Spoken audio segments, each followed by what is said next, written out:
Primeira pergunta, eu pergunto para você, doutor, o que é o adicional de insalubridade? Bom, Michael, nós deveremos iniciar essa resposta olhando pelo artigo 7º da Constituição Federal, que trata lá dos direitos básicos dos trabalhadores. Especificamente no inciso 22, nós vamos encontrar a obrigação da empresa de zelar pela segurança, saúde e higiene de todos os seus empregados.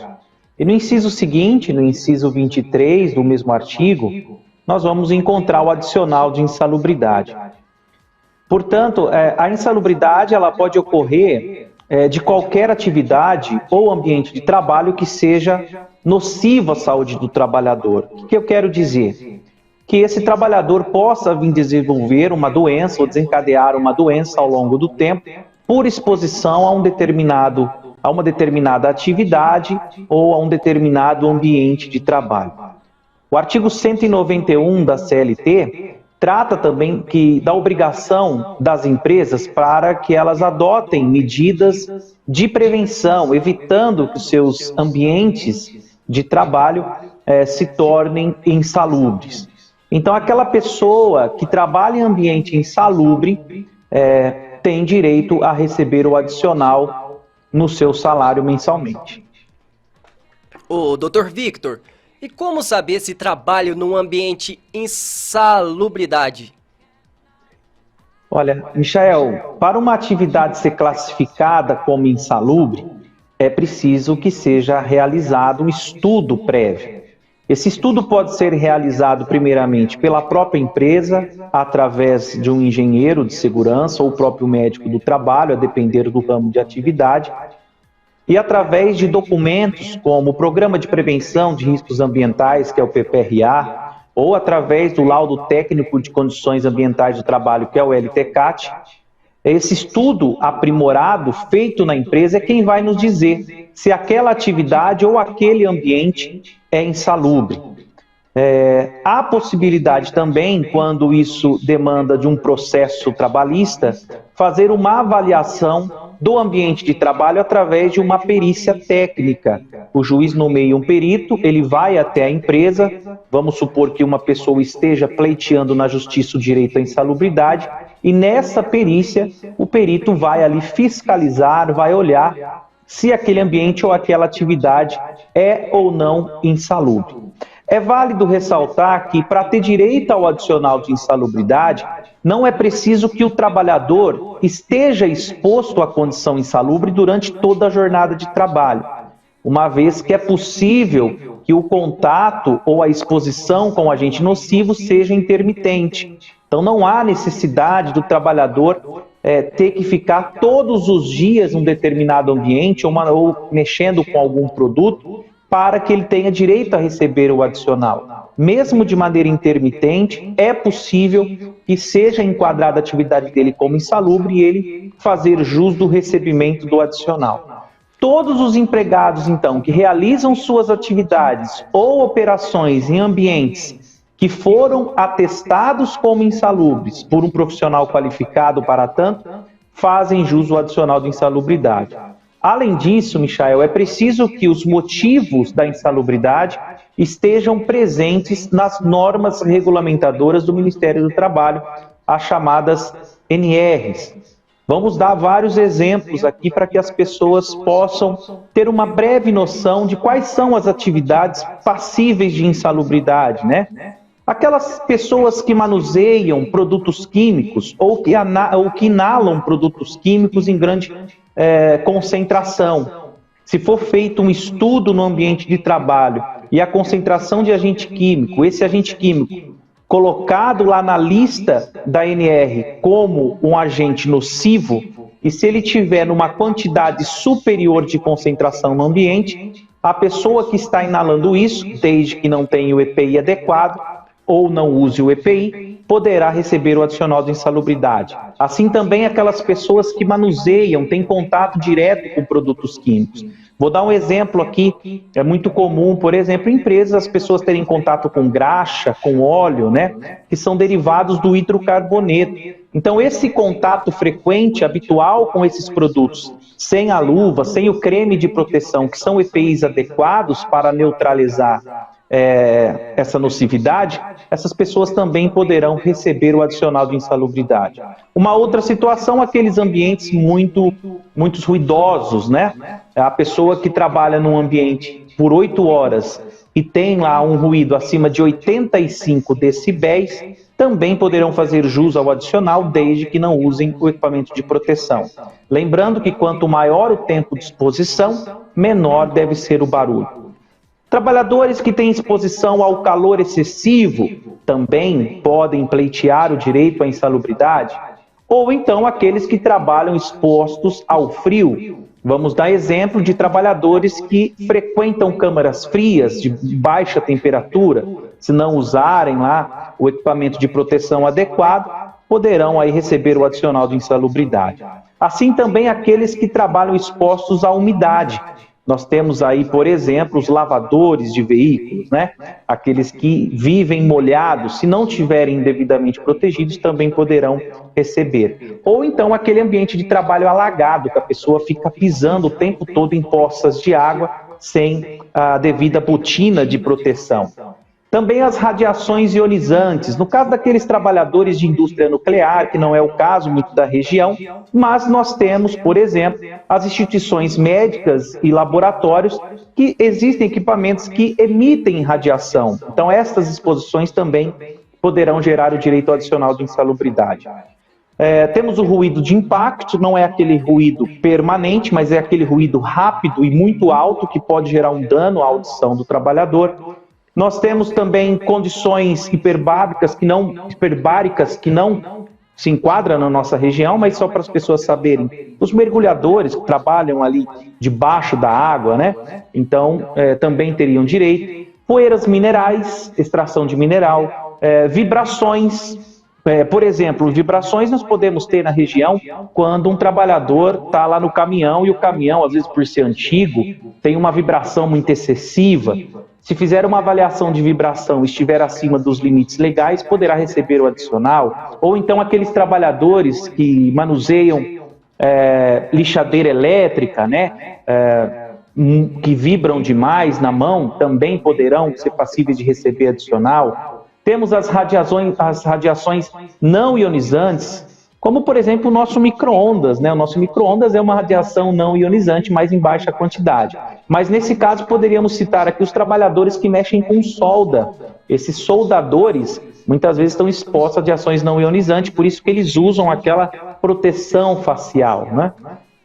Agentes biológicos, nós falamos muito desses agentes na época de Covid, onde os enfermeiros, os médicos, estão ali em contato direto com pacientes, né, com sangue, com fezes, urina de paciente, bactérias, vírus, fungos. Então, essas pessoas também têm direito adicional. Fazendo um apanhado aqui, Michel, um resumo para que as pessoas entendam que existem várias situações em que é possível caracterizar tanto a atividade como o ambiente, né, como insalubres, e aí o trabalhador requerer o devido adicional de insalubridade. Ô, Dr. Victor, só recapitulando, né, melhor dizendo, tipo assim, eu trabalho num serviço, um exemplo, no RH de uma fábrica, mas o meu ponto fica num lugar específico, onde eu tenho que passar, de repente, aí, por barulhos. Então, isso pode ser que, de repente, eu consiga, de repente também, né, o adicional, então, de insalubridade, ou não? Michel, como eu disse agora há pouco, a questão do ruído, ela vai se dar do tempo de exposição e do nível desse ruído. Então, como eu disse, para que um trabalhador tenha direito a um adicional de insalubridade, primeiro, ele não pode estar usando equipamento de proteção ou o equipamento de proteção for ineficaz. Se ele ficar 8 horas exposto a um ruído, esse ruído, na hora de medir, de fazer a avaliação, tem que estar acima de 85 decibéis. Quanto mais alto o barulho, menor deve ser o tempo de exposição. No seu exemplo, Eu acredito que o fato de você passar próximo de uma fonte de ruído, pelo tempo baixo de exposição, dificilmente se enquadraria. Mas é evidente que você precisa primeiro saber qual é o volume, qual é o barulho desse ruído. Isso nós chamamos de decibéis. É esse decibéis que vai nos dizer quanto tempo eu posso ficar próximo ou naquele ambiente onde aquele ruído está presente. Se tiver um ruído muito alto e o meu tempo de exposição acima do permitido, sem proteção ou proteção inadequada, certamente eu poderei pedir o adicional de insalubridade. Doutor, como é calculado o adicional de insalubridade? Se nós olharmos o artigo 192 da CLT, ele vai nos trazer 3 graus de insalubridade. Ele vai chamar grau mínimo, grau médio e grau máximo. Quem define o grau de insalubridade? A própria norma regulamentadora. Existem agentes que são grau mínimo, outros grau médio, outro grau máximo, tá?